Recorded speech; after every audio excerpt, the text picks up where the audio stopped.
एक गांव में करोड़ी मल नाम का बड़ा मक्कार जमींदार रहता था।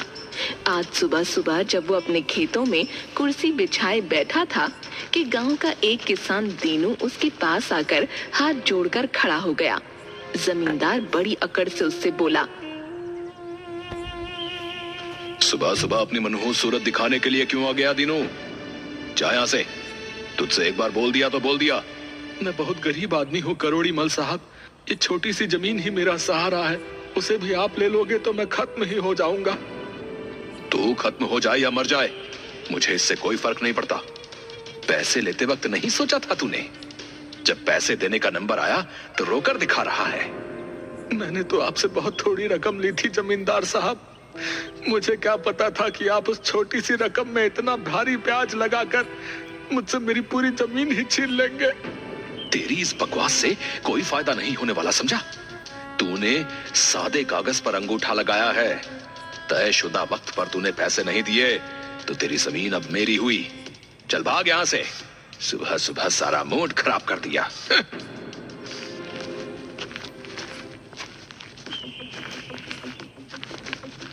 करोड़ी मल गुस्से में घर आ गया। घर आकर उसकी बीवी ने उसे पनीर और दही मंगवाने का फरमान सुना दिया। करोड़ी मल के घर में एक नौकर था जो बड़ा ही बेवकूफ था।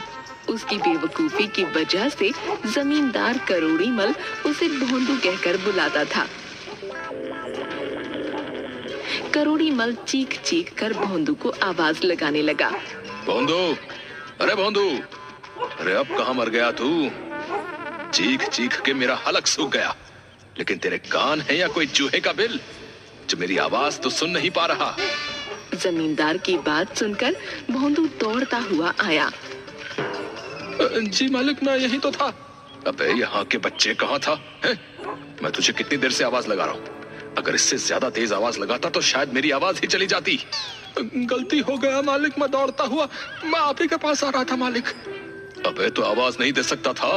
मैं दूसरे कमरे में सफाई कर रहा था मालिक, वहां से मुझे थोड़ा सा जोर से बोलना पड़ता, मतलब ऊंची आवाज में। अरे तो बोल नहीं सकता था क्या है? देख नहीं रहा, चीखते चीखते मेरी हाफी चढ़ गई। मालिक, आप ही ने तो मुझसे कहा था कि आपको ऊंची आवाज पसंद नहीं, तो आप ही बताइए मैं ऊंची आवाज में आपको कैसे आवाज लगा सकता था?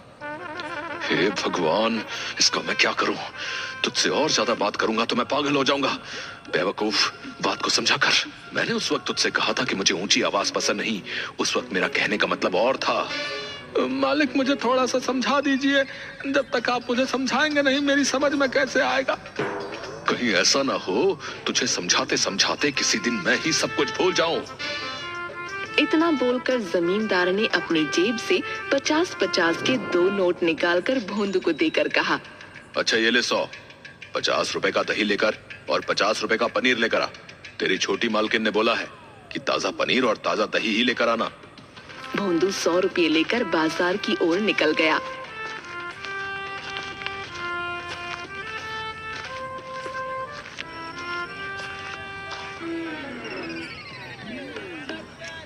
कुछ देर बाद वो वापस 100 रुपए लेकर करोड़ी मल के पास आ गया। खाली हाथ आया देख करोड़ी मल के दिमाग के टावर उड़ गए और उसने चिल्लाकर कहा,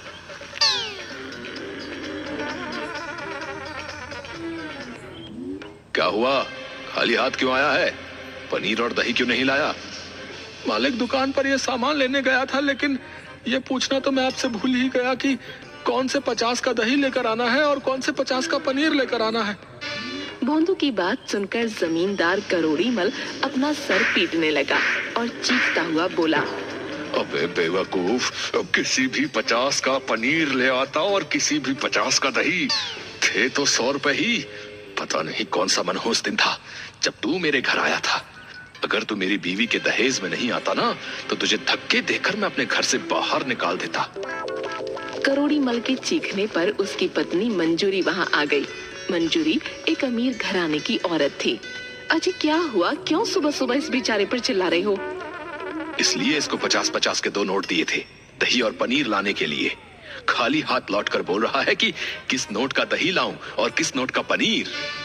अरे तो बेचारे को बता देते ना, आपको पता है ना कितना भोला है ये। क्या? अच्छा, वो सब छोड़ो, ये बताओ कि मेरी तिजोरी से पैसे तुमने निकाले थे? मैं कोई चोर खानदान की लगती हूँ? तो फिर ये नया हार कहाँ से लाई? ये तो मेरी बुआ जी ने दिया है। तुम्हारी तो बुआ जी खुद हर महीने मुझसे पैसे मांग कर ले जाती हैं। उस भिखारन के पास पैसे कहाँ से आए? करोड़ी मल की बात सुनकर मंजरी आग बबूला हो गई। अपनी हद में रहो जी, मैं अपनी बुआ के बारे में एक शब्द नहीं सुन सकती। ये क्यों नहीं कहती कि तुम रोज रोज मेरी तिजोरी में से पैसे निकालती हो? मैं तुम्हारी तिजोरी से पैसे क्यों निकालूंगी? अगर तुम्हें मेरी बात का यकीन नहीं आता तो तुम भोंदू से पूछ लो। मंजूरी की बात सुनकर करोड़ी मल ने गुस्से से भोंदू की ओर देखकर कहा, तुझे सब पता है, तू अपनी छोटी मालकिन के साथ हमेशा रहता है। क्या ये पैसे निकालती है या नहीं? मुझे सच बता। मैं क्या बताऊं मालिक, सच बोलूंगा तो मैं भी फंस जाऊंगा, झूठ बोलूंगा तो भी फंस जाऊंगा। भोंदू की बात सुनकर करोड़ी मल सोच में पड़ गया। झूठ बोलेगा तो फंस जाएगा, सच बोलेगा तो भी फंस जाएगा। आखिर कहना क्या चाहता है रे तू? छोटी मालकिन ने कहा था कि पैसों के बारे में मालिक कोई सवाल करें तो झूठ बोल देना। आप कह रहे हैं कि सच सच बता। मैं तो फंस गया हूँ, मैं क्या करूँ बताइए? जमींदार मुस्कुराता हुआ बोला, मेरे प्यारे भोंदू, देख, हमेशा मेरे सामने हमेशा सच बोलना, ठीक है? समझा कि नहीं? आपकी बात बिल्कुल समझ गया। अगर आप हमारे सामने हो तब हमेशा सच ही बोलना चाहिए। हाँ, अब तू समझा। अगर तू मालिक के सामने ही झूठ बोलेगा तो तू भोंदू बेवकूफ नौकर तो कहलाता ही है, फिर झूठा नौकर भी कहलाएगा। कोई काम पर नहीं रखेगा तुझे। झूठे नौकर को सब धक्के देकर बाहर निकाल देते हैं, समझा? इसलिए कभी भी अपनी मालकिन को मेरी तिजोरी से पैसे निकालते देखना तो हमेशा मुझे सच बताना, क्योंकि आजकल तेरी मालकिन बहुत पैसे निकाल रही है। चिंता मत कीजिए मालिक, जब आप मेरे सामने हो तो मैं हमेशा सच ही बोलूंगा। छोटी मालकिन ने पैसे निकाले थे। भोंदू की बात सुन